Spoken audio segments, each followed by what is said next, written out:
Hello everyone and welcome to the stream. This is the Prestigious One Joe Hendry here, and this is my brand new podcast series. It's called How to Become a Pro Wrestler. Now, I got inspired to do this series because I was watching a guy called Gary V, if you've ever heard of him. His content got me thinking. He was saying, if you're a content producer, you need to think about what sort of thing you can offer your audience. And I was coming at it from a perspective of, a lot of the streams that I was doing and stuff like that. It was stuff I wanted to do, whereas I got thinking, what do people want from me? What can I offer? So I thought about the question I get asked most, and that is about how to become a professional wrestler. So I'm going to tell you. I'm going to tell you how I did it. Now, this is not going to be perfect. I've made a lot of mistakes along the way, but a part of becoming a successful pro wrestler is, you guessed it, learning from your mistakes.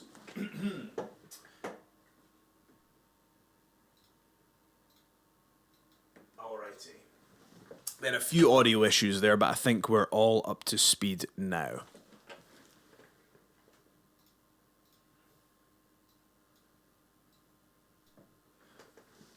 And let's get cracking. So, the first thing that I want to talk about is basically everything has to come down from a top-down perspective. And what I mean by that is, don't just dive into pro wrestling. Come into professional wrestling with a plan of what you want to achieve. And that could be anything. What people need to understand is not everybody needs to be the world champion. My goal is to be the world champion. My goal is to be recognized as the best wrestler in the business. And I recognize that is a very long journey. But every step that I take is going towards that goal. And I've had that goal since I started in the business. Just because that's my goal doesn't necessarily mean that if you have a goal that's different, that yours is any less valid. Are folks still with me? Can we just check the chat there? Can you let me know? I'm always paranoid about whether this is going down or not. We've got a few technical difficulties, but we learn as we go, as you guys know. So give me a little comment if we're still rolling. That'd be appreciated. But anyway, I shall move on. But basically, what I'm going to do is I'm going to tell you about my journey. I'm going to tell you about my journey. I'm going to tell you about the mistakes I made. I'm going to tell you about the things I did right, the things I did wrong. And another thing about the wrestling business is it's better to learn from other people's mistakes than to make your own. So that's kind of part of what I'm doing here. So how did I get into professional wrestling? Well, professional wrestling was what I wanted to do from probably, I think 14 is when I kind of thought, this is something that I would really like to do. And I had this goal that when I was 16 or 18, whatever the number was, I was going to move down to Portsmouth and train at the FWA Academy. Because for me, in my mind, there was WWE, then there was TNA, then there was FWA. And those were the promotions that I knew. And I knew about that because of the Wrestling Channel. And I knew that they had a training school and they produced wrestlers. I know that Drew McIntyre, I believe, went down there. I remember, a certain Pirate Brother that I mentioned on Impact Wrestling. Katarina, Paul Burchill, Alex Shane was down there. Doug Williams was heavily involved with FWA. I mean, if you watched FWA, the roster was nuts. Between FWA and British Uprising, I swear to God, it was insane. You had Mick Foley, you had CM Punk coming in, you had Raven, you had AJ Styles, Doug Williams, you had Daniel Bryan. The roster is insane. It's unbelievable. So for me, as a 14, 15-year-old discovering this stuff and realizing that it was on the same island as me, I could go to the training school that produces this caliber wrestler, blew me away. So I became, around that age is when I decided to do it. But for whatever reason, I didn't do it. And part of the reason was I didn't know. Because think about what we know about fitness, health, and exercise now compared to what we knew 15 years ago when I was thinking about this. I thought that I was just a smaller, thinner guy. I didn't know that you can put on lean muscle. I didn't know that you can change your body. I just thought, you can make a little bit difference, but this is what I've been given. you know? So I thought, oh, this wrestling thing. I remember there was a few times where I'd kind of dipped my toes in the water. I remember phoning up about, there was an AJ Styles seminar taking place at FWA, and I phoned up when I was about 15 or something like that, and it ended up being the wrong number, and I was like, oh, and I got scared and hung up the phone. So that didn't go any further. There was another time when I actually popped along to have a look at a seminar down in it was Doncaster, that's it.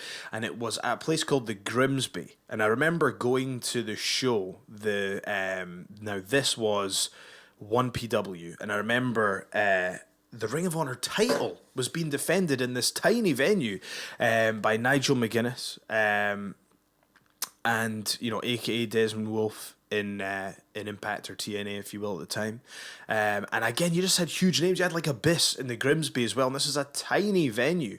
And I remember going in there, and it's crazy. Like on that day, I remember I met El Ligero, who I happened to be in a wrestling stable with many years later. I mean, this was about 2007, and around this time I'd already had. I had probably my green belt in judo by that point. And when I'd gone to look at it, I think about 19 or 20. I can't remember exactly how old I was, but I remember thinking, I think this is exciting, but I kind of want to finish uni first. I kind of want to get my black belt first, because one of my problems is I never finished anything. And so I ended up just falling back into doing the band and doing music. And don't get me wrong, I am so passionate, and I absolutely love music. It's I've got a SG right there. I've got a Vox amplifier there. My whole gimmick in wrestling is about music, but professional wrestling was just my number one love. And it wasn't until I was approaching 25 that I finally decided to get over what was my fear of failure. Okay, so that is what kept me away from wrestling for a long time. It was the fear of failure. And there's that thing that Jim Carrey talks about when he says, he talks about his dad, and it's a different example because I was doing music, you know what I mean? But it's a different example. He was saying, like, look, his dad always played it safe. His dad was hilarious. He could have been a professional comedian, but he always played it safe because he needed that steady job. And he got fired from the steady job, and Jim Carrey's saying, well, you can fail at the thing you don't want to do, so why not just do the thing that you want to do? And what had happened with the band, long story short, I won't bore you with the details because I know what it's like. You're here for wrestling. But let's just summarize it with this.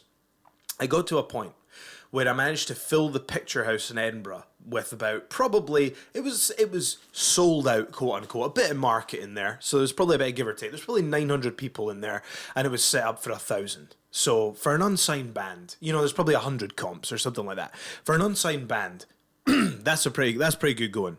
I end up getting this meeting with Sony. We blag this meeting. We get this senior A&R exec to look at us, which never usually happens. It's usually you get a scout first, but we got to go right to the top at the Sony Tower in New York, and they told us, listen, really like the stuff. It's 5 years ago we'd have given you a 2-album deal, but you don't have enough YouTube hits. That's what's about nowadays. If you get 1 million hits, we'll sign you to a 2-album deal, but we don't have any links with RCA, which was the division of Sony that it is. So it was, Justin Timberlake and stuff like that, and Foo Fighters and artists like that. But we don't have any links with the RCA UK division, so we can't even give you a development deal for over there. So right now it's a no.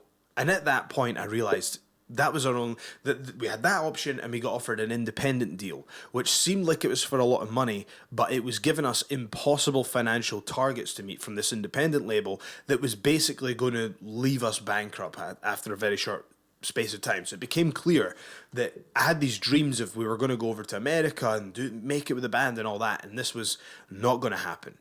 So this had fallen through. I'd got 1,000 people along to this show for an unsigned band. I'm thinking, man, I couldn't even get a scout along to this gig. I'm thinking, if I can't even get a scout along to this gig with 1,000 people in it, then something's wrong with this business. And there is something wrong with the music business. But that caused me to reflect. That was a real kind of loss for me. When I came back, I'd spent all my money. I'd spent money I didn't have. I got myself into about $5,000 of debt trying to push the band. I am still paying that off. It's about a third to a half of the way paid off because I give a little bit every month. I'm just paying it off bit by bit. But I got myself into debt because I just, I wanted it that bad. And then I decided, at that point, I didn't have a job. I had finished uni, but that's really all I had. All I had was my degree. I'd finished my job, and I decided, you know what, I've got no job. I don't really know where I'm going to be living at the moment. There doesn't seem to be any prospects going on with the music thing.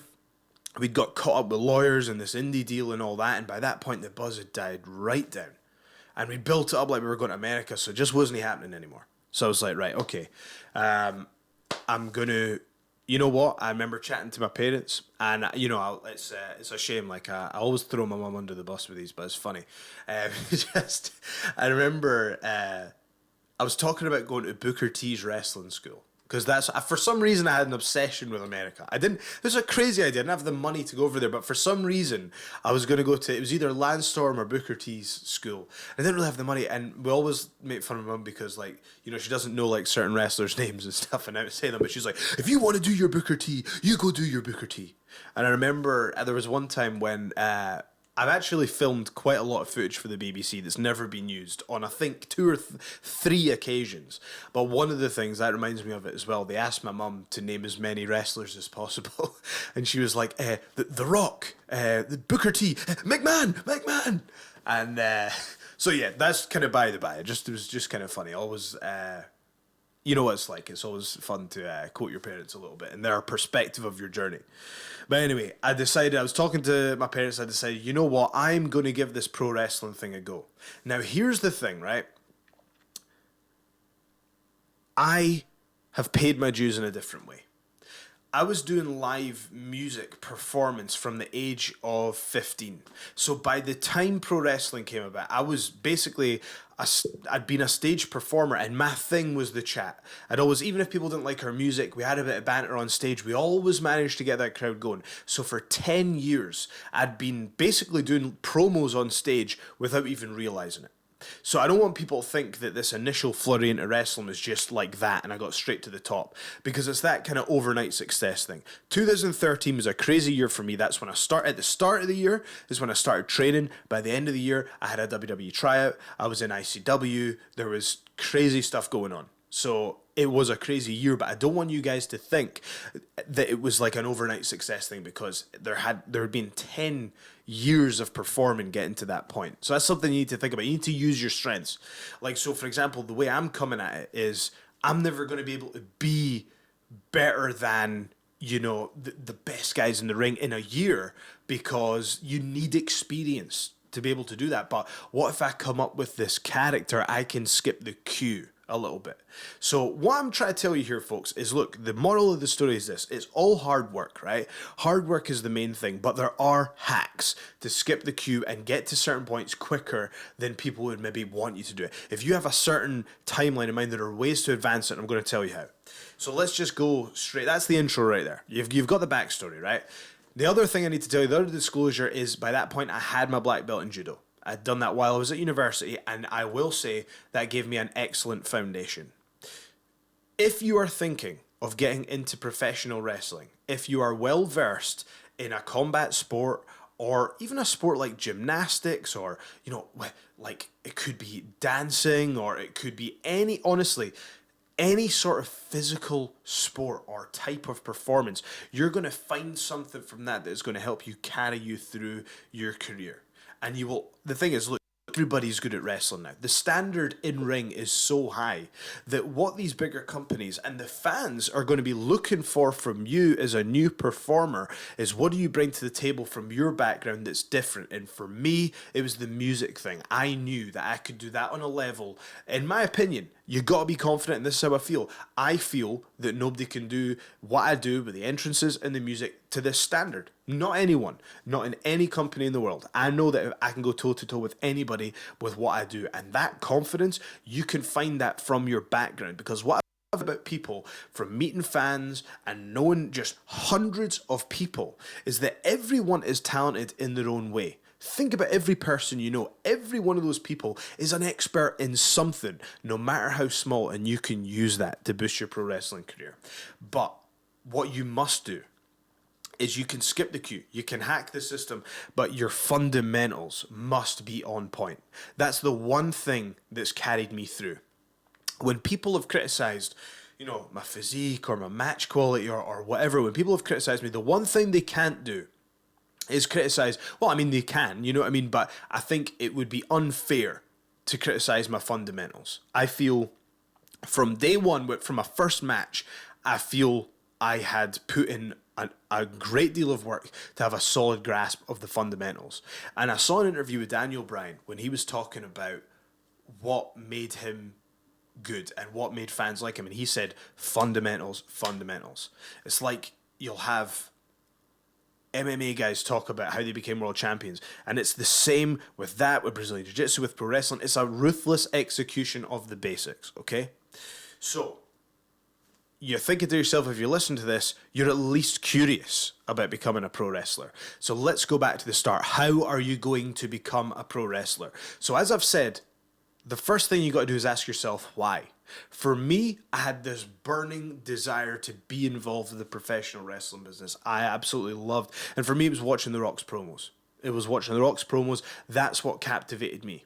And I learned that the reason and this is what I try and keep in my mind as well when I'm doing my entrances and my promos, and I mean the custom entrances, is that I need to think, and it was William Regal gave me this advice. He said, you need to think about why you got into wrestling. It's easy to get stuck in the wrestling bubble, but you need to think about what got you into wrestling. And for me, it was The Rock's promos. And the reason was because you'll find this with any top talent, and I see it in The Rock, in Stone Cold Steve Austin, in Becky Lynch, in any of these top talents, and it's the same thing. They do what they want to do when they want to do it. That is a freedom that we can't live in our everyday lives. So when I watched The Rock and the way he talked to his boss, and the way that Steve Austin talked to his boss, and the way that Becky Lynch talks to her opponents, so The Rock talked to his opponents in a way that I wished I could have talked to the bullies at school like. So I lived vicariously through that. Now, remember what I was saying about this podcast, in that I'm doing it because I'm providing a service to you. Rather than me going, this is what I want to do, I'm going, how can I give you some invaluable information? If you can get your mindset right and get in the same space for pro wrestling, approach it that way and think, okay, so I'm providing a service for the audience. I'm providing them entertainment. I'm providing them relief from the stresses of their lives. I'm giving them a chance to live vicariously through me and do and say the things that they want to do but cannot do within their situation. Who knows? You might even inspire someone to get involved in professional wrestling. We all get into wrestling for different reasons. For me, that was my reason. For some people prefer technical wrestling. Some people like, the strong style, if you will. Or some people like, these kind of 5-star indie matches. Everyone likes wrestling for a different reason. Think about why you love it and what you can offer.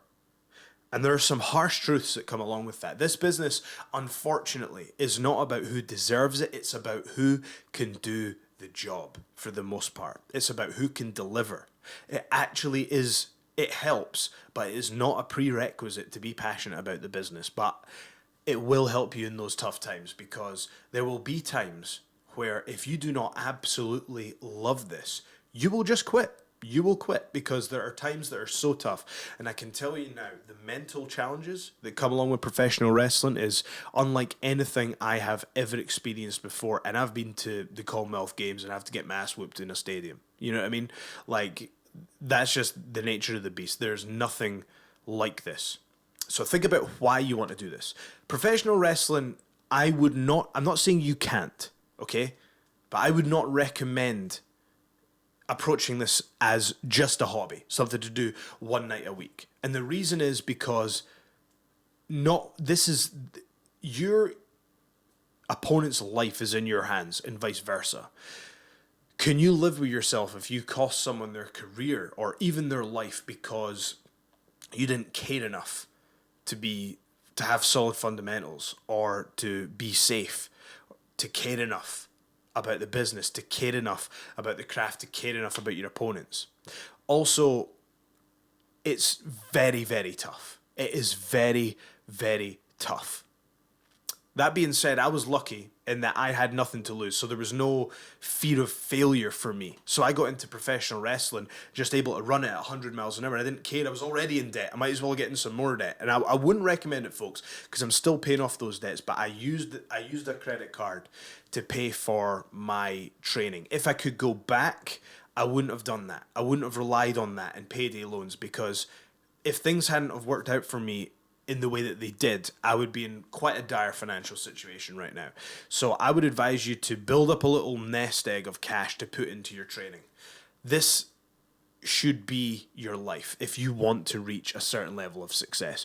You need to accept that, okay? So you are going to have to make sacrifices. And for me, look, priorities change in life. You get things that are very important to you. You've got your family and your friends who you love, but this business commands everything of you, and you almost need to approach it with that respect.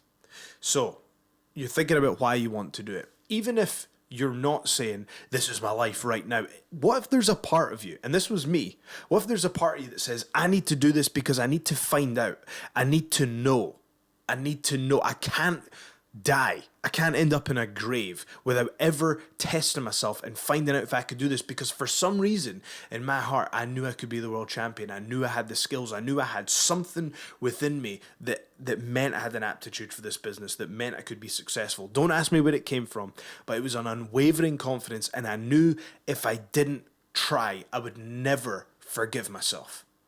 I think about where I could be in life without having tried this. You know, how different my life could be. And if you've even got a hint of that feeling within you, then don't you owe it to yourself to try. Now, I'm saying I don't recommend that you do this as a hobby per se. But if this is within you and you're thinking, oh, maybe I could just give this a shot, maybe I could give this a go. Look, start training twice a week. Start training twice a week. If you can't train twice a week, if that's too much, then do not expect to get to the top level. Your work must reflect your expectations. This business owes you nothing. You must be willing to work. And hey, there will be situations where you will have worked so much harder than other people getting opportunities around you. But guess what? That is the business. A promoter's vision of wrestling is exactly that. It is a promoter's vision of wrestling. That doesn't mean they're right or wrong. It's an opinion. So if they book someone a certain way or whatever, that's their opinion. You're not going to be everyone's taste. And you kind of need to accept that. But the harder you work, the better chance that you have got at being successful. So let's start at the very beginning. You've got your reason why. Maybe it's like me. Maybe you feel like you need to reach your full potential. You can be the world champion. Maybe you think, I just have a passion for this. I just want to be involved. And that's okay too, because you know what? Not everyone needs to be the world champion. There can be roles for everyone. You can be a wrestler, and some people I know are excellent professional wrestlers, perform on a regional and occasionally a national level. There are people who want more. They want to perform on an international level. There are people who are quite happy performing locally once or twice a month, and that is absolutely fine. But as long as your work reflects what you expect. Not only that, if you don't want to get in the ring, if you don't want to be a wrestler, you can be a manager, you can be a broadcast call, there are so many, you can work the merch stall, you can do everything. Learn as much as you can about this business. Don't be afraid to get involved in every aspect of it. I remember when I started, I had to, do posters and hand out flyers and stuff like that. I remember the first time I showed up to an ICW, I can't believe the trust, but they just handed me the cash desk and says, right, you're doing the tickets tonight. Make sure it all adds up. And I was like, okay, there will be situations, don't be afraid to set up the ring. You need to know how to set up the ring. This is a business. If you've got true passion for it, you'll want to be involved in every single aspect of it. Now, you've got your why, whatever it may be. It can be a variety of different reasons. It could be for the reasons I mentioned. It could be you want to prove something to a family member, or you know what, you love pro wrestling and you want to try something new. And you don't need to start with that immense pressure that I started with. Some people that I know got into it, quite liked it, and they're now signed to WWE. You know what I mean? And they live and breathe it now. But if there's something that's drawn you to the business, don't you owe it yourself to try? Now let's say you're listening to this podcast. You might have made up your mind before this podcast. Maybe you're making up your mind right now, but trust me, I can't imagine what it would be like to have to live with the regret of not giving it a go. So let's say, like me, you've decided to give it a go. What you need to do is find yourself a reputable training school. Now, this is going to offend some people. Most training schools are probably not going to teach you what you need to know to compete at a high level today. That's just the fact. That's just the way it is. There are so many times I meet people and they go, "Oh, I'm training Big Billy down the road." And it's like, "Oh, it's a really good school." And I'm like, and this is a horrible thing to say, because effectively I'm taking business away from someone. But if someone asks me genuinely, how do I be successful in the business, and they tell me that they're training with someone who has done nothing, has no credentials, has nothing of real value to offer, then who am I if I sit there and just nod and say, "Oh, cool"? Nah, it's not good enough. Find yourself an excellent training school. Now, these are the things that you want to look out for. There's no excuse now. There are so many great training schools, so many, filled with people who have actually done stuff. So if your local training school happens to be 5 minutes away and the local trainer is one of the top talents in the UK, fantastic, good for you, makes sense, doesn't it? However, if that training school that's 5 minutes away from you has someone who hasn't really wrestled for a major promotion, hasn't really done much on the indies, isn't over, hasn't really done that much, then sorry to hurt people's feelings, but maybe if you're serious about it, maybe you need to go elsewhere to gain the right knowledge. It will be money and time well spent. For me, there were two real options where I was. So what I did is I searched for training schools. That's all I did. And that's where it starts, people. Do a Google search.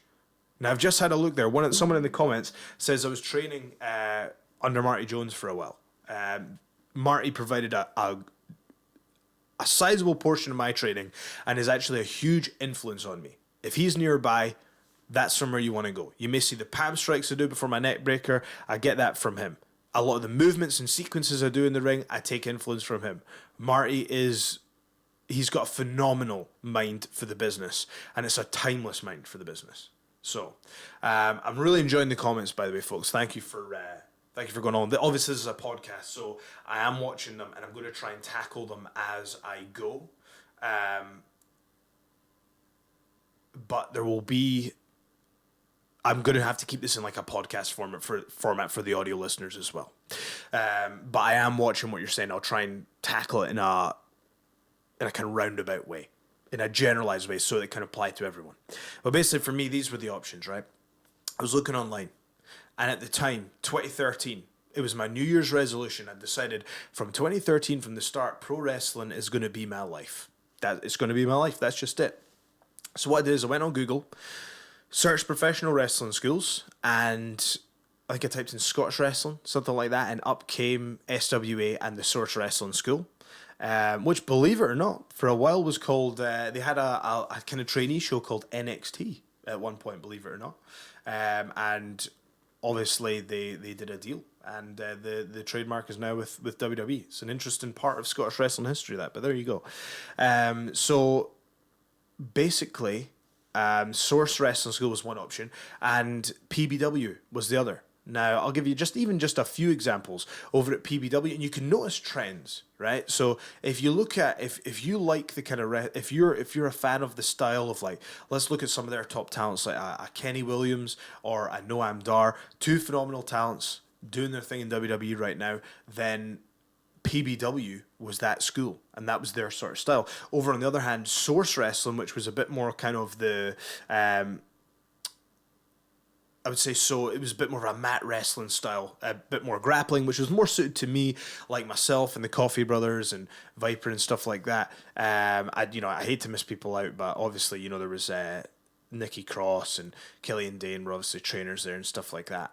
That's where I chose, and Mikey Whiplash was probably between him and Dane. Mikey Whiplash was probably my main trainer, but that's where I went because that was kind of the style for me.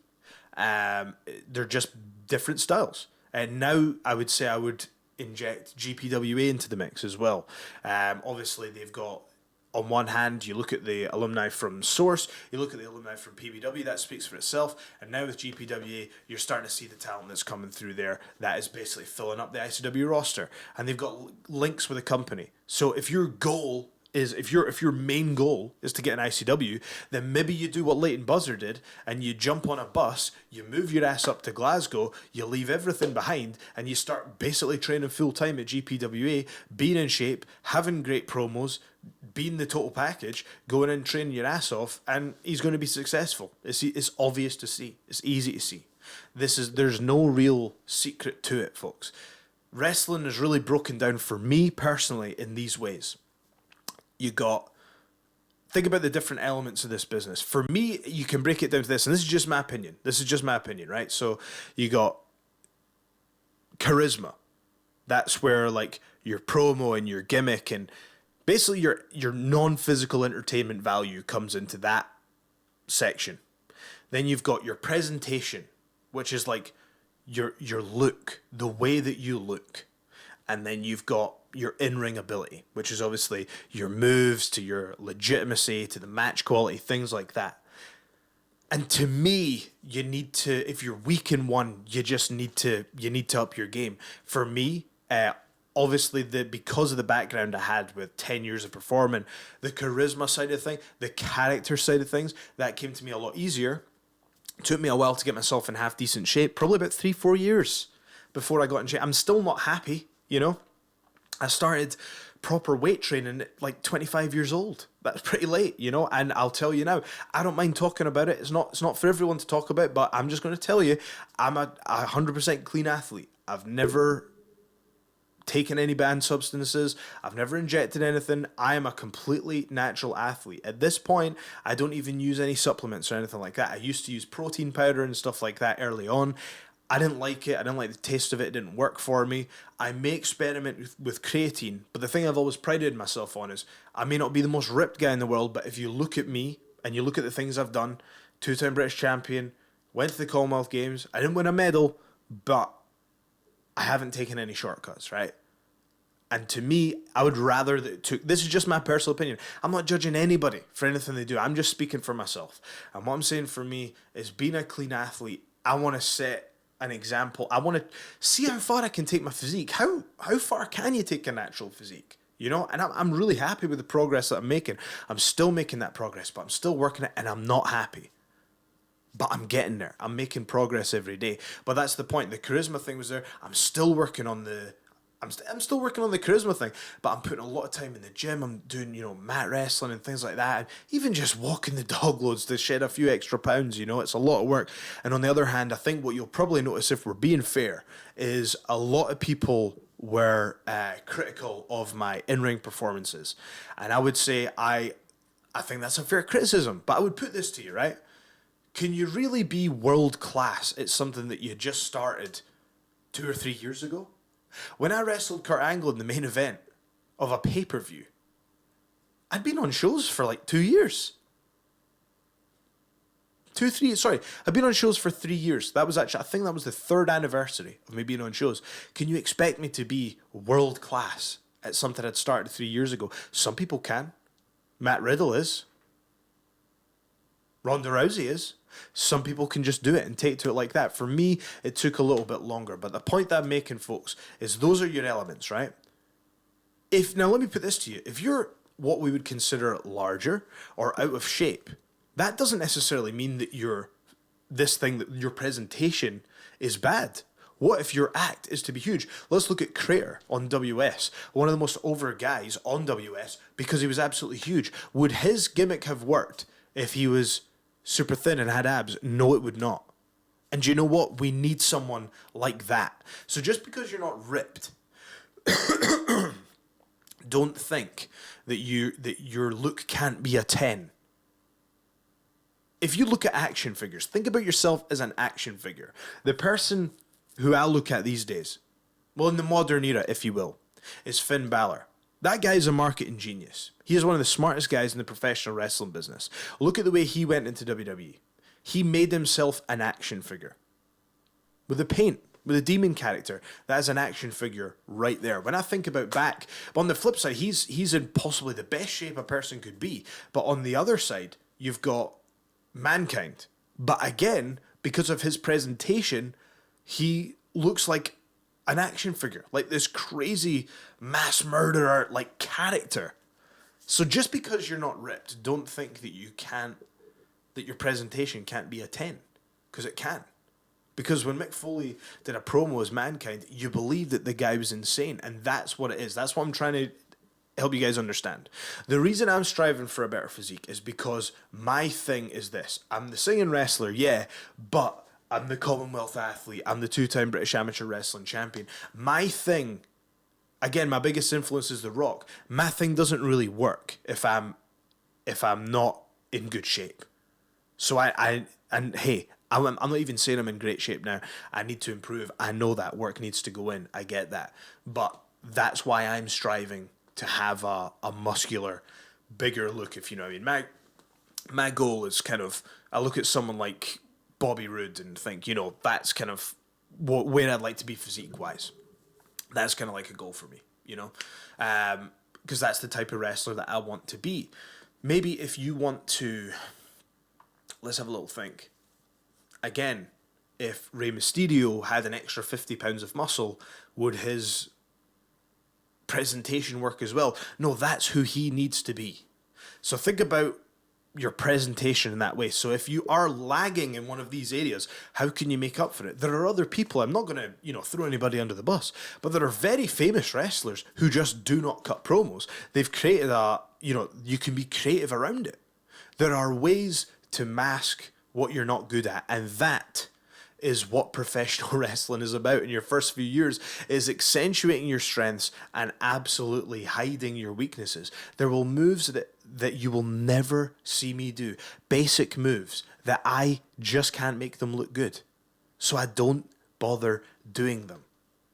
And again, that's another piece of advice I got from William Regal, is if you don't do something well, if you don't do something the best, if you're doing a drop kick and somebody else does a better drop kick, then do something else. Find something different.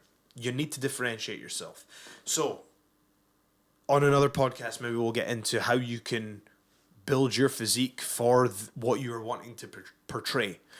But I'll give you an example. When I was in Canada, someone asked me, how do I get up the card? And I gave them the answer, and I can give you the answer right now. But people don't want to hear it because it's not what they want to hear. Here's the answer. Get an over-the-top gimmick. That's it. Skip the queue. Get an over-the-top gimmick and you can get booked right away, because guess what? If you've been in the business a year, are you going to be a better wrestler than Daniel Bryan? It's almost impossible. The answer is no. You're not going to be. But again, can you create a captivating character that a promoter can go, I'll have that on my show because they do this? Yes, you can. Again, I'm not a fan of it. I'm just being honest. I'm not a fan of what Joey Ryan does with the dick flip stuff and all that. But certain promoters, again, it's a taste thing. If I had a promotion, I'm not going to book that because I'm more of a, hey, I'm just throwing out there. I come from more of a Jim Cornette school of thought, but that's not putting down what he's doing. That's me just saying it's not for me. But what you have to respect, really, is how big a noise that made, how effective that was in getting booked and making money and selling merchandise and building a fan base and building a brand. Everyone in wrestling knows who he is. And again, Joey Ryan is a great wrestler, but it's not, the masses don't know him for his wrestling. They know him for that because he found something different. Like you say, an over-the-top gimmick. Now, I'm not suggesting for a second that you do that. It's not for me. I'm not a fan of it.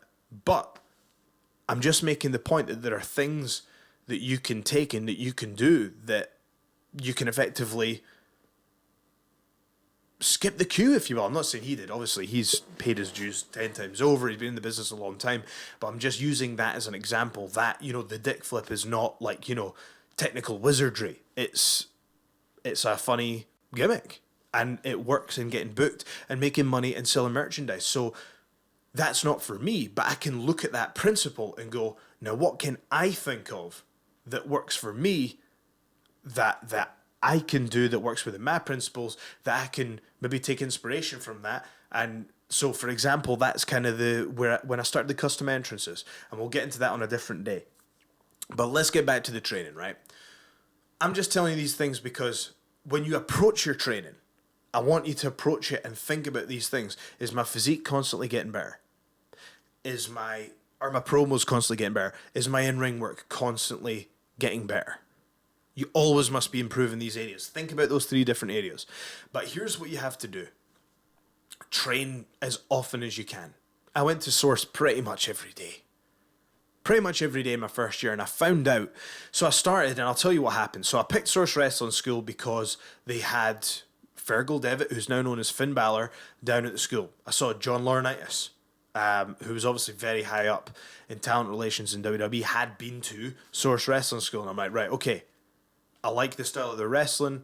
I've seen they've had a lot of people deliver seminars. This looks credible. I'm going to give it a go. So I did. I went along, and on my first day, here's one of the mistakes I made. I went in, and I basically was overconfident. And I remember saying to Nikki and Damo and Mikey Whiplash, and I said, I'm willing to put in the work. I asked people about like, oh, can people get WWE tryouts and stuff? I was like, right, I want to get a WWE tryout within a year, and I want to get signed. I want to perform for either WWE or Impact within X amount of years, and I'm willing to put in the work. Now, if everyone that came through the door and said that was true and was willing to put in the work, then the business would be, there'd be hundreds of thousands of people doing it.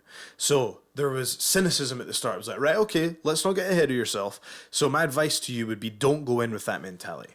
It is better to understate and overdeliver rather than to overstate and underdeliver. If you set the bar this high and say, I'm going to be world champion, if you don't achieve that, then all people will remember is that you didn't achieve that.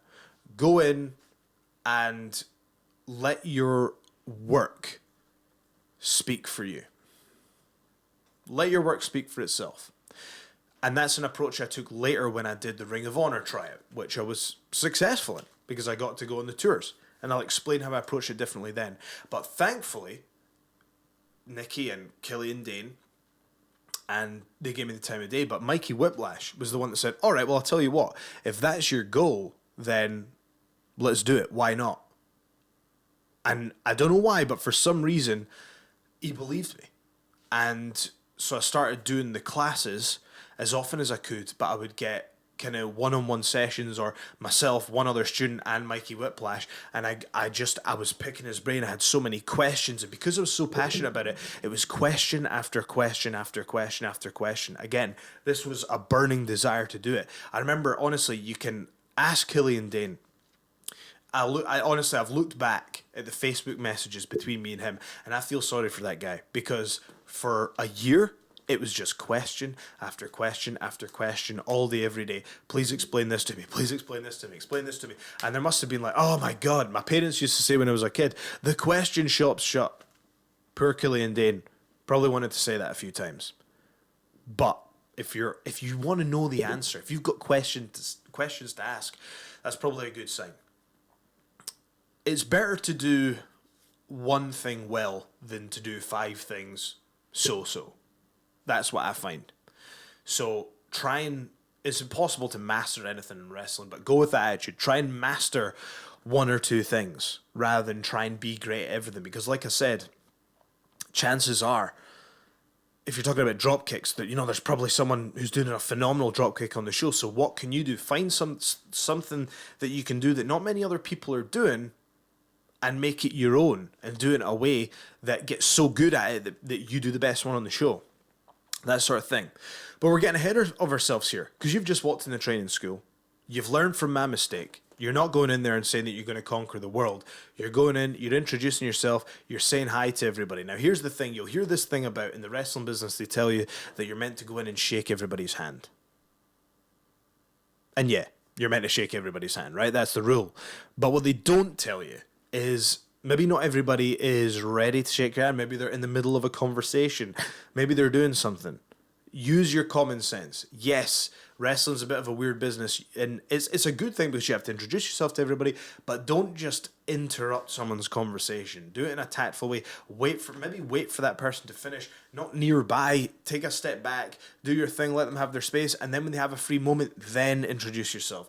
Use your common sense. Be polite, and do that when you go into training. I would also recommend, some people have different viewpoints on this. Some people say just dive in. I would say do some very basic things fitness-wise before you go. I'm talking about run for 10 minutes. If you can't run for 10 minutes, there's no way you're going to survive professional wrestling training. Again, it depends on your goals, though. Some people do wrestling to get fit and then drift into a career after it. But for me, I had these huge goals. I wanted to be world champion. I wanted to be these things. So I wanted to have physical fitness before I went, if you will. So I spent about 3 months doing weight training before I went to professional wrestling. Again, that's because I wanted to come from that viewpoint. But that doesn't work for everyone. Maybe you might just want to get in there, because I'll tell you what I've learned with amateur wrestling is it's just better to get in and do it. Don't try and prepare yourself. Just get in and do it. Just get in there and do it. The other thing is, I'll tell you, I'm going to shatter a few myths. You'll hear people talk in dojos about doing like, oh, they did 500 squats here and 500 squats there. Doing 500 squats is garbage, okay? That is garbage. What that's going to do is wreck your knees. Now, our school was heavily influenced by that kind of Japanese style of training. And, you know, power to anyone that can do 500 squats one after the other. I'm not one of those people. I cannot do 500 quality squats one after the other. And I'm not sure. Maybe it is possible. I've heard it's possible. But we would do it in sets of 50. My approach to training is different now. I believe in high-intensity interval training. I believe in wrestling drills. They're phenomenal.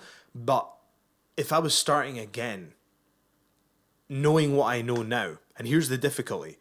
If my trainer asks me to do 500 squats, then you sure as hell better do 500 squats. You just find a way to do it, and you find a way to get through it. I have physically thrown up in training trying to do what is being asked of me. And because I was pushed to that limit, and I'm just going to be honest, I found when I had tryouts, the drills to me were, they are brutal, but I found them procedural because I was ready for them, because I trained those drills every single day. I spoke to people who had been to tryouts, I found out what they did, and I practiced it every single day, multiple times. So when I got to my tryout, I knew exactly what was going to be asked of me, and I was going to be able to do it to the right standard. But the reason I talk about the 500 squats is because I don't believe that's good for my body. But if I'm a trainee and the experienced trainer says, do your 500 squats, I'm not saying we did that all the time. You know, most of the time it would be 100 or 200 or something like that, which is a different kettle of fish. But again, who's asking you to do 500 squats? If it's reputable trainer, like Killian Dane or Nikki Cross or Mikey Whiplash, then you're going to do it, and you're going to trust the research that they've put in. But if it's a non-reputable trainer, are they asking you to do it because are they going to be able to correct your posture if you're doing it wrong, or are they asking you to do it because they haven't done it themselves and it's something they read about or something they heard about in a story? That's why you got to have reputable trainers. So at least I knew when we were doing these drills that they were going to be able to correct my technique and anything like that. You just got to look after your body, all right? Personally, for me, I'm glad I didn't have to do the 500 squats thing. I'd heard about people having to do it in Japan. It's one of those paying your due things. I'm glad I didn't have to do it because I think it would take a toll on your knees. But just, there are times where you will have to do things that you're thinking, oh, I don't know. But you might just have to do them because you're a trainee, you know? The drills I have done to the point of where I've had to be sick. That has happened to me. And I kept going after. Being in Source Wrestling School and being trained by Killian Dane with help from Nikki and mainly Mikey Whiplash, that prepared me for just about anything. I remember one day in that gym, there's this drill called grapes, where you're in the corner and you're basically simulating crushing grapes on the ground. and you're just basically marching, but bringing your knees up to like your chest. And I remember doing that for probably about 6 minutes. And I got to the point where my legs could no longer move. And it was a brilliant day for me because we've all done cardio. I've been to the Commonwealth Games. I'm a 2-time British amateur wrestling champion. And I will tell you, there's only one time in my life when my mind was willing to go, when my body physically could not, my legs could not move. And that was during a professional wrestling drill led by Robbie Brookside. That's how bad I wanted that. And that was a great day for me because I knew my mind was so strong and I wanted this so bad that I was willing to go to the point where my legs could no longer work. A lot of people will say, oh, I had jelly legs, I'm running. BS. There's a point where you literally cannot move your legs. I couldn't move them. I had to roll out of the ring afterwards. I could not move my legs. I was sore for days, but I was delighted because I knew that's how bad I wanted it. And I showed myself that I was willing to push myself to that point. And I knew if I was willing to do that, no one was going to show me up in a tryout or a drill. And I've always prided myself on that. You know, I didn't get signed in 2013 or 2014, but there was nobody in that tryout that was going to be beating me in those drills, and nobody did. And that's just that. You know, I didn't have the best physique. I was a very basic wrestler, and I guess the promos needed a lot of work, but nobody was going to beat me on those drills, because that's something that you can take care of. Can you imagine how powerful you can be if you can take care of all the hard work bits? That's the easy part. That is the easy part. If you do the drills, if you go to training, if you show up every time, that's the easy part. It's hard becoming a great wrestler. It's hard coming up with an awesome character. It's hard to change your body. But if you can show up and work and do your best, it doesn't require any brain surgeon like cerebral genius. It just requires grit and determination. And sure, that is difficult physically, but mentally, all you have to do is keep going and keep moving forward. What people don't realize when they get into professional wrestling is how difficult it is. They're not ready for it. It's one of the hardest things I've ever had to do. But I keep digressing, but it's because I'm passionate about it, you know? But anyway, so you get to the training school. We've talked about why you want to be there. We've talked about selecting a good training school. And folks, let me be clear. I was in Edinburgh and I was travelling through to Pollokshaws to go and train at Source Wrestling School. So that was basically a 2-hour journey each way. Paying like, 13 to 15 pounds each time, plus training fees, multiple times a week, doesn't matter. I was willing to do it. So I started training, and, you know, initially there was cynicism, but people started warming up to me because I was backing it up. I was going to training every day. I was working hard. I was doing everything I could do to get better. And there was just this air that, right, this guy's willing to put in the work, so maybe he might be something, who knows. And I find out that Robbie Brookside, who is now a coach in NXT, is going to be at... He's going to come to Source Wrestling School. Wait for this, people. For 7 days straight, from 10 in the morning till 10 at night, whoever's there, Robbie Brookside is going to train them. And I remember... when I started pro wrestling, I didn't have a job at that point, but by this point, I'd got myself a fairly decent job. And actually, this is when my goals changed, because I'd always had this mentality that I wanted to do the most basic job possible, because I didn't want to have any worries when I went home. But I later discovered, that's my creaky chair, by the way, nothing else now, but I discovered that it's actually harder to get a minimum wage job than to get something that was related to my degree. It's harder to work in Ocean Kitchen Bar and Grill than it was to be a marketing officer or a marketing manager or whatever. I think I had 3 job titles, something like that, a lot until I went full-time pro wrestling. But I started as a marketing assistant. By the time this was coming about, I think I was working for a college, and I had a fair, I was fairly happy. It was part-time, but Robbie Brookside was going to be there for 7 days, and I hadn't accrued holidays. But I went into work and I told him straight. I said, just to let you know, this trainer called Robbie Brookside, you know, British wrestling legend, and at this point he had just signed with WWE, is going to be at the training school for 7 days, and I need to go for every session, basically. And I understand if you need to fire me because I don't have the holidays accrued. If we can make this work, I'll do whatever I need to do overtime-wise or whatever. But if we can't, I understand if we need to go our separate ways. And I was willing to walk away and take my chances unemployed. No problem. You know, obviously it'd be a problem, but nothing was going to stand in the way of me doing this. And actually came again. So there was 14 days of Robbie Brookside being at the school when he just started with NXT. This was his transition. So I got such a head start in my pro wrestling career. If you think about this, some people train once or twice a week for, let's say, anywhere between, let's say they train 6 hours a week.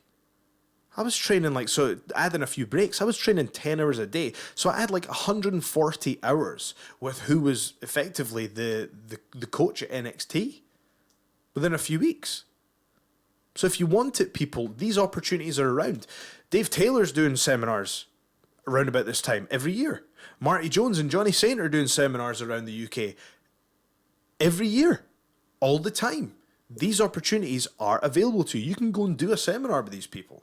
Now, I would recommend that you get a basic level of training first, but I'm just making the point that these opportunities are available for everyone, but it's just really how bad do you want it? This is when the excuses start to come into play.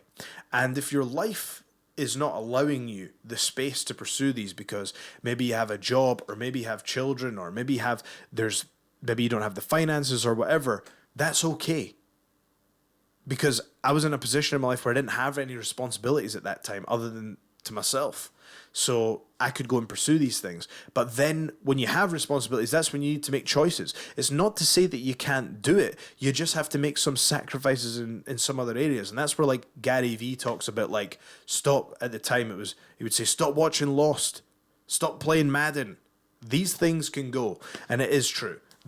People can do it, even with full schedules. I know people with families and really important jobs that can make this work, and you can do it.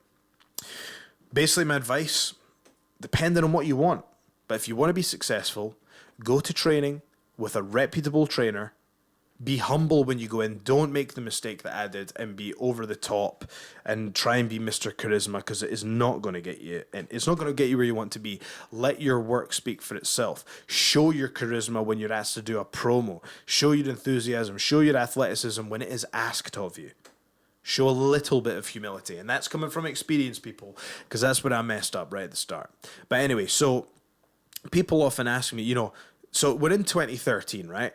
I've chosen my training school and I'm training every day. And I'll tell you now, this is one of the most fun times in my career because there was no BS.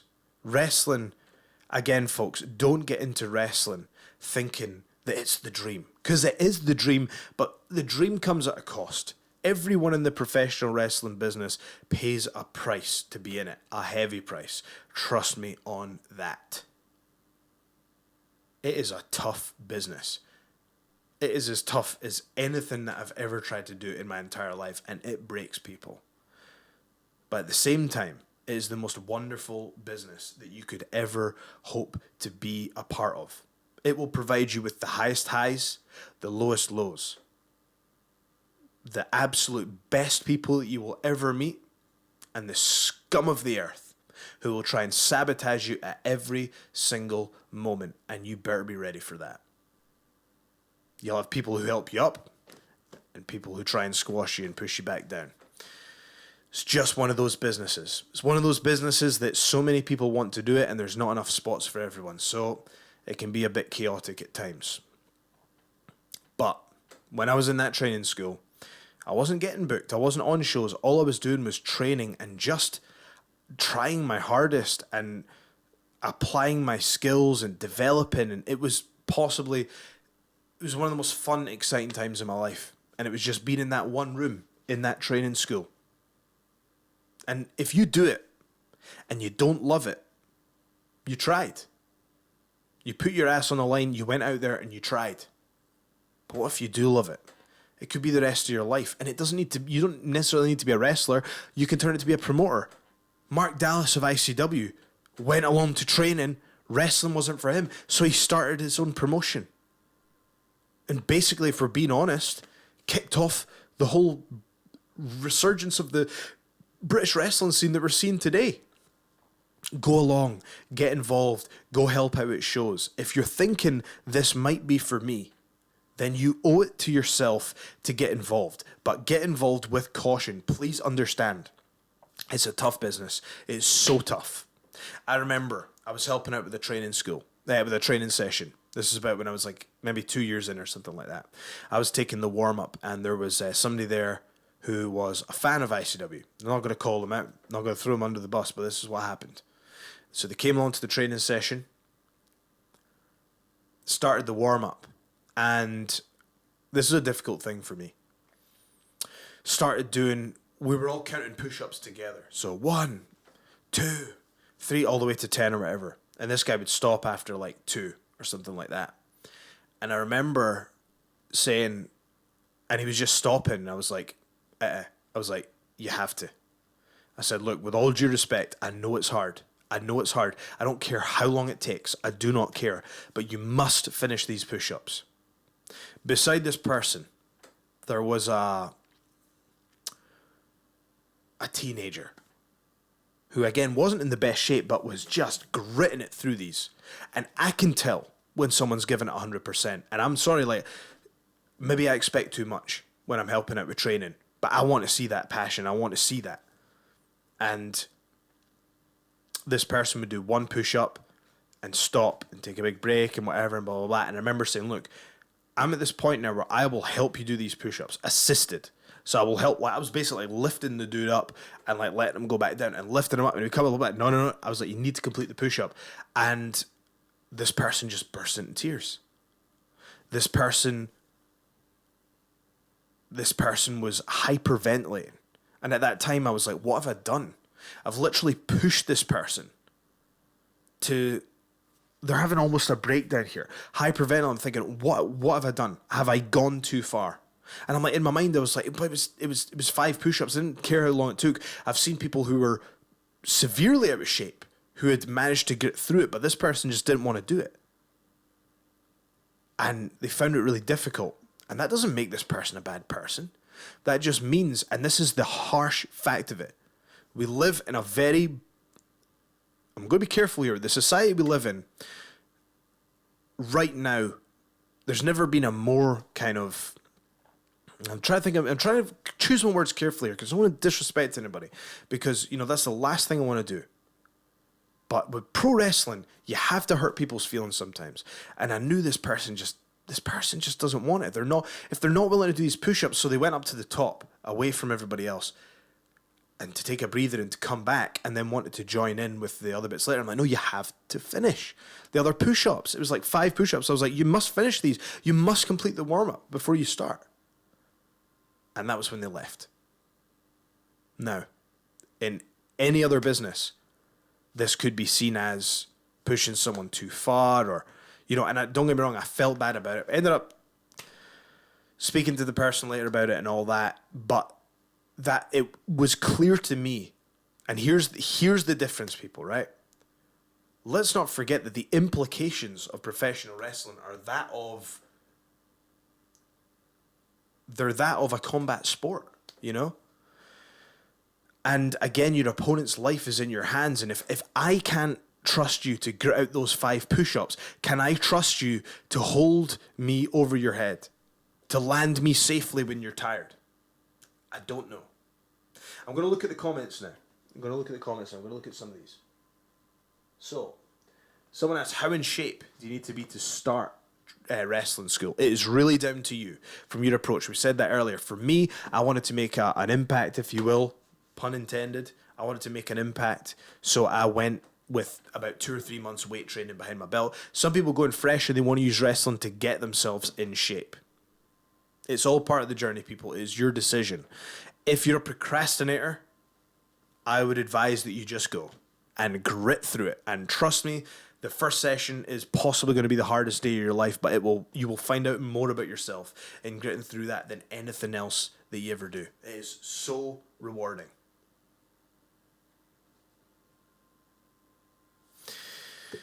Folks, this, as I say, I'm going to bring it to a close now, because this episode was really just about asking yourself the reasons why asking yourself the reasons why, and finding a correct training school. When you find that training school, always have those long-term goals in your mind, but bring it back to the hard work.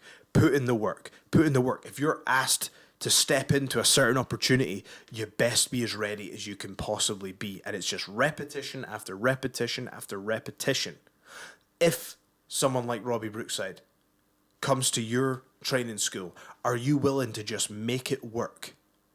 No matter what, to make sure that you can go to every single session? Are you? How much are you willing to give? Because it really comes down to that. It is there for the taking. There's never been a better time to be involved with British wrestling. And look, folks, this doesn't just apply to British wrestling. This applies to wrestling all over the world.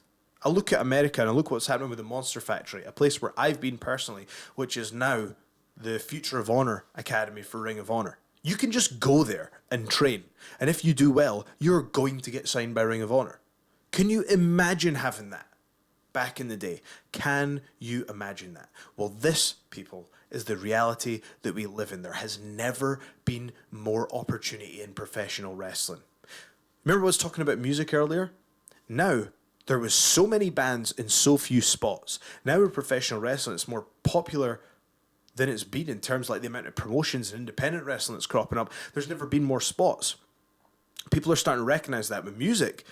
People see it's going down on a slope and people start to leave that, and then people start to, again, look at me, you know? I was lucky in that I ended up, that professional wrestling was my number one passion, but what I'm trying to illustrate is this is a growing industry right now. Who knows how long that'll last for?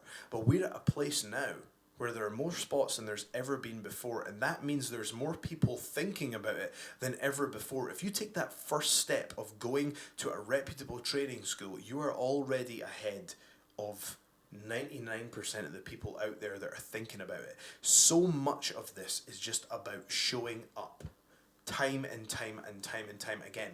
It is never a surprise who gets signed. There's one or two anomalies, but for the most part, it's never a surprise. It's always the people who have been training their asses off. It's always the people who are putting the work. The cream always rises to the top in this industry. And that's why we're lucky to be in it. When you're not successful at it, you need to put the responsibility on yourself. There's been a few things recently that I wasn't happy with career-wise. Like, oh, maybe I would have been here, maybe I would have been there. You know what I can do? I can either bitch about it or I can do something about it. I can put the responsibility on my shoulders, because there's plenty wimps bitching about it in professional wrestling. But if you're the one that's willing to take your own insecurities and the things that you feel are wrong with your career and channel that into your training and try harder, then you're going to be ahead of the competition. And that's one of the, see, when I say staying humble, again, that's probably the biggest mistake that I made. I went in too confident almost. Don't get me wrong, it worked in a lot of ways, but there's a way to be confident without being arrogant. You know what I'm saying? And yeah, let's wrap that up. Man, I get passionate talking about this. I can talk for hours. I have been talking for an hour. So we found our reason why. We've decided we owe it to ourselves to give it a go. We've shown up to training. We've gone every day. When the seminars are there, we've found a way to get there. People, I've got out of my bed at 4 a.m. in the morning to get in a car, to drive to Manchester, to meet someone else, to get in the car, to then drive to Leicester, to start a seminar at 12 p.m. To work my ass off for 4 hours and learn from one of the greatest minds in the business, to get back in the car and do the drive back. Well over £100 down when you're talking about fuel and you're talking about the fee for the seminar. But what it gives me is invaluable knowledge. There is not a wrestling seminar that I ever regret. It is the most worthwhile thing ever. People, you have to invest in yourself. But when people ask me about wrestling, they ask about, like, how do I get booked? How do I get wrestling gear? How do I do this? How do I get my name out there? Do I get a YouTube show? Do I get a podcast? What do I do? All that BS comes later.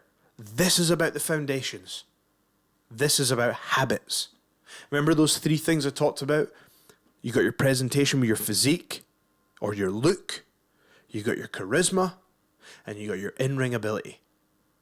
Let's get some basic fundamentals in all 3 of these things. Let's make yourself someone bookable before you even think about getting to the promoter. Do you want to get to the promoter when you're like, I could book them? Or do you want to go and the promoter's like, that's who I want on the show?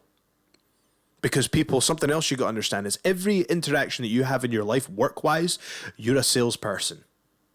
You are a salesperson, no matter what you do. You might directly sell something. You might ask someone to do something. If you work in a non-sales role, you still have to sell the fact to your boss that you are a worthwhile employee. In professional wrestling, you're a salesperson with everything you do. You have to sell yourself to the promoter. You have to sell yourself to the fans. You have to sell yourself to your opponent. They need to know that you're at high enough level to be able to pull off what needs to be pulled off. You're constantly selling yourself at all times. Sometimes it's just indirectly.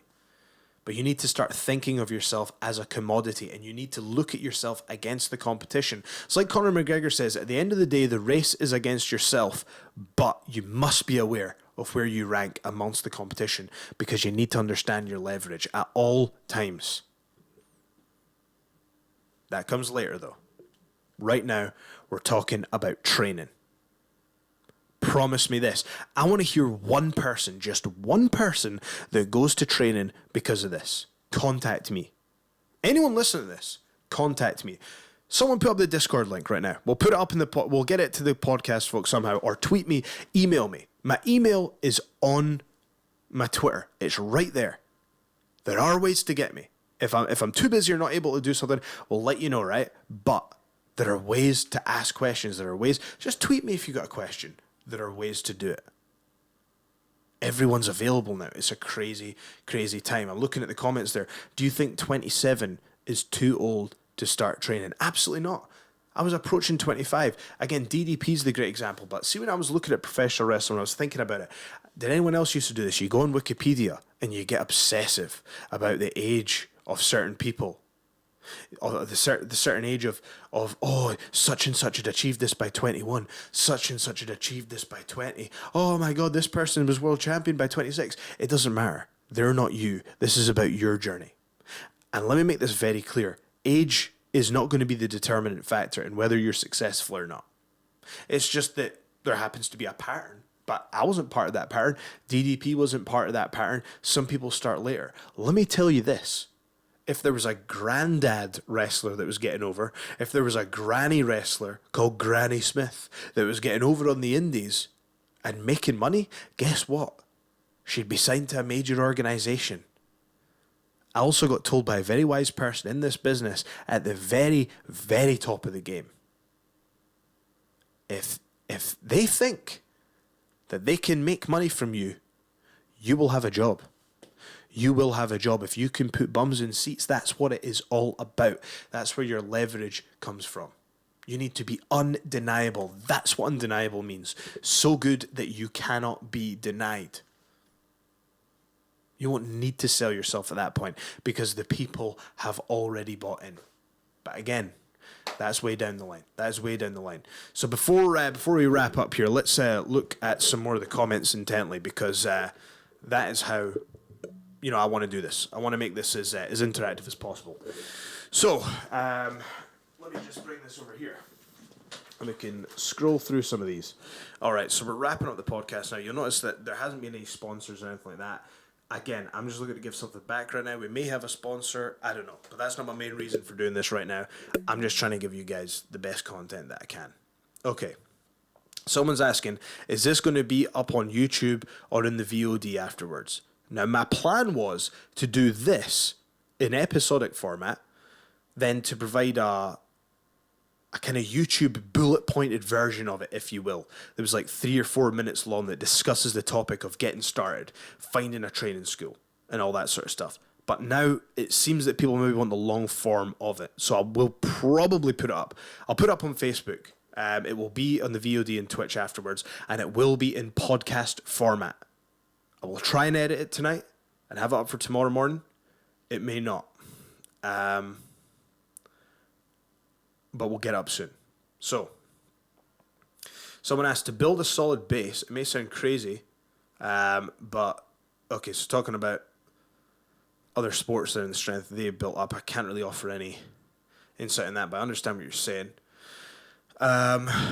Okay, so Maggie says, so happy that they turned up to the school, is nowhere near where they want to be, but I'm far away from pondering whether I want to try it. And I commend you for that.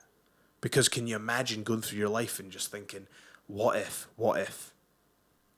So the next person says they found a wrestling school just waiting to finish physiotherapy. Do you think I should risk any more damage? That is a very tough question. I would not want to be the person that's responsible for putting you in the line of danger. I'll tell you my scenario. I had a leg injury from when I was a young stupid man. It was so bad that my leg was actually facing the wrong way around by the end of this. I had to have a very serious operation for a spiral fracture, and I had a plate in my leg. When I started wrestling for the first year, I was basically told you'll never do sports professionally. But hey, since then, 2 British titles, a Commonwealth Games, and a half-decent independent professional wrestling career later, it can be done. But when it comes to your neck, that is serious. Always go through the channels of a professional when it comes to your neck. I can't advise you to bypass that. Health is number one. Health is number one. Again, folks, this is about the love of doing it. If you're going to put yourself at risk of nerve damage or damage to your neck or your spine, then maybe being a wrestler isn't the route to go down.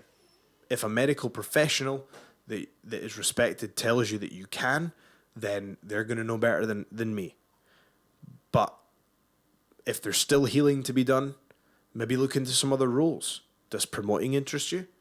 Some people start their own t-shirt companies, their merch companies. Merch is huge in professional wrestling. We'll get to that on a different day. But there are so many things you can do. My advice to you would be, if you found a wrestling school, you don't need to be training right now. You're injured. Maybe you can go along and help with shows that they have. Maybe you just need to get involved. You just need to get involved. So, next one says, thanks for the inspiration. I hope to find wrestling training when I'm medically ready. Well, best luck to you. I hope so as well. Someone says, plenty of people in my school started 27 plus and are currently getting booked locally. Never too late, in my opinion. I would have to agree with that. I would really have to agree with that strongly. It is never too late. You have to try it. You owe it to yourself. Someone brings up PCO as well. 51 and just signed for Ring of Honor. Who would have thought that? Respect. Alpha R says, I mean, I'm genuinely going to go and give it a try because of this podcast. If that's the case, then this podcast series is already a success in my eyes. So let's just see any final questions before we go. So someone mentioned they started training. It says the lesson hit me hard. Had no clue what to expect. The lesson started with 1 solid hour of cardio. That's right. It's the same with me in Source Wrestling School. The first hour was these drills and warming up. And at the time, especially with the drills, you're thinking, how is this relevant? But then when you're in a match and you have to dig deep and get that cardio, then you realize, okay, this is where that was beneficial. Footwork drills, when you're in a match, you find your bearings, that's how this is beneficial. It all adds up. Okay. Someone's talking about Al Snow's Wrestling Academy. Would certainly recommend that. Al Snow is just a wealth of knowledge in the professional wrestling business. Again, the same person has kindly listed a bunch of reputable training schools around the Manchester area. Okay. I think we may be through the big portion of the comments. There's some other stuff, someone talking about their experiences at the WXW Academy. Folks, I'm going to tell you right now, I have actually, this year, I kind of want to go to the WXW Academy. And hey, I'm like an established independent wrestler, but I'm happy to go as a trainee because I had a match with Timothy Thatcher and it absolutely blew my mind. It was probably the most over I've ever been in a match, and nothing was planned beforehand or anything like that. It absolutely blew my mind, the way that guy wrestles. And if he's teaching at WXW, then maybe it's time for me to invest in myself and go over there and learn as much as I can from Timothy Thatcher, because that's the style I want to learn from him and mix it with a little bit of this and a little bit of that. That's what wrestling is as well. Remember I said I was a fan of The Rock? Don't just be The Rock. Don't be a copy. Take that and, okay, I'm going to take a bit of influence from The Rock here. I'm going to mix that with a bit of Timothy Thatcher's in-ring style. I'm going to, I'm a fan of Ric Flair's promos. I'm going to do some of the music stuff. You remember my music character? My music character is David Brent. That's who I am in professional wrestling. Look at my early promos. It's David Brent crossed with early Kurt Angle. And that stemmed from a conversation that I had with Mark Dallas from ICW. And you know what? Maybe that's a good time to call it quits there. I've been saying that for about 20 minutes. But I'll get into that on a different day. So far, this podcast, How to Become a Professional Wrestler, Episode 1, Getting Started. We've discussed getting the right motivations to start. Because you owe it to yourself. You're finding a reputable school. That is so important. Because, folks, if you don't find a reputable school, you can get hurt. And you can get hurt badly. People can die due to negligence with this. This is serious business. Do not mess around. If you don't feel safe doing something, do not do it. When you start professional wrestling, it should be about basics. Absolute basics. Forward rolls. Forward rolls. Footwork. Locking up. Back bumps and suplexes and all these other things should come later. Start with the absolute basics. If you're getting dumped on your head in your first session of training, then maybe you're not with a reputable trainer. Let's be smart about this, people. This is your career. This is your body. This is your life. And let's remember as well, there's a thing in wrestling. There's serious abuses of power. And I've seen it in the past. Thankfully, it gets called out now. But in professional wrestling, it's not uncommon for trainers to deliberately hurt trainees if you're not with a reputable trainer. This is your body. Just because someone's a little further up than you on the ladder does not mean that you're not a human being that deserves respect. You deserve to be respected as a human being. Your health and safety deserves to be respected. At the end of the day, you are paying not to be beaten up. You are paying to push yourself, but you are paying to learn. You are paying to get experience. You are paying to pay your dues. You are paying because of your passion for professional wrestling, not to be ripped off. So you know why you're doing it? You found a reputable trainer. You're training as often as possible, at minimum, multiple times a week. You're making time to go to those seminars. You're shaking people's hands, but you're not interrupting conversations. You're using your common sense. You're helping out. You're setting up the ring. You're helping them merch. You're actively asking these people, how can I help? You're handing out flyers. You're doing what you can do to make yourself invaluable, even as a trainee. You're the trainee that to be around because you're helping with all these things. You're willing to put in the work. You're willing to travel down and do seminars. Because why? Because you want it. Because you love professional wrestling. You know why you're doing it? You found the training school. You're showing up as often as possible. You're paying your dues. You're being respectful. You're being humble. You are never giving up, and you're giving it everything that you've got. You are building a pattern of behavior. That's what it's about. No one wants to go to the gym. I hate going to the gym. I hate lifting weights, but when it becomes a pattern of behavior and you get used to the great feeling you get after you've lifted weights, and you think, I love that feeling of improving. It's addictive. You're building behavior. While this is all going on, you're building that behavior. You're remembering those three components. Is my physique getting better? Am I thinking about my character and my presentation and my entrance and my music? William Regal told me, he asked, he said, your character should know what they were doing on the third birthday. He said, you know why Bray Wyatt is brilliant? Because he knew what he was doing on his third birthday. And what he meant by that is Bray Wyatt knows Bray Wyatt so well that he knows exactly what Bray Wyatt would have been doing on his third birthday. And that stuck with me. I think about that. What would Joe Hendry, local hero, Joe Hendry, the prestigious one, have been doing on their third birthday? I can tell you because I've thought about it. If you're working a job that you hate, use that time, get your work done, and then obsess about professional wrestling for the rest of it. Think, how am I going to improve my diet? Money-wise, okay, things aren't great, but maybe I'm going to eat oats instead of this. Maybe I'm going to do a bit of intermittent fasting. Maybe I'm going to do this. I'm going to do 5x5, strength and conditioning. I'm going to plan things out. You are a plan. You are a project. This is your obsession now. You owe it to yourself. Give it everything that you've got.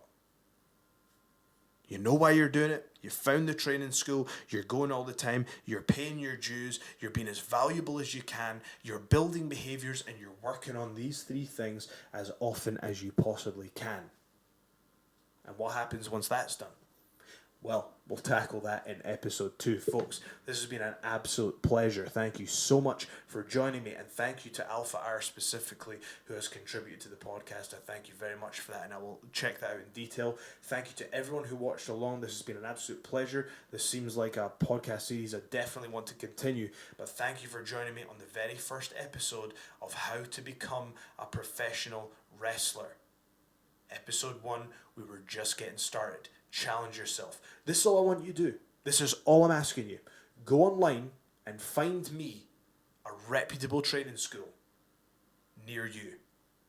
I don't care if it's an hour away, 2 hours away, 3 hours away, 4 hours away. I knew people that were travelling from Aberdeen to Glasgow to train. And guess what? Those are the people on shows right now. If you want it, it is absolutely there for the taking. All I ask is that you get started. You owe it to yourself to try. Get started. Join us back for episode 2. Thank you so much, folks. I've been the Prestigious One, and I shall see you next time.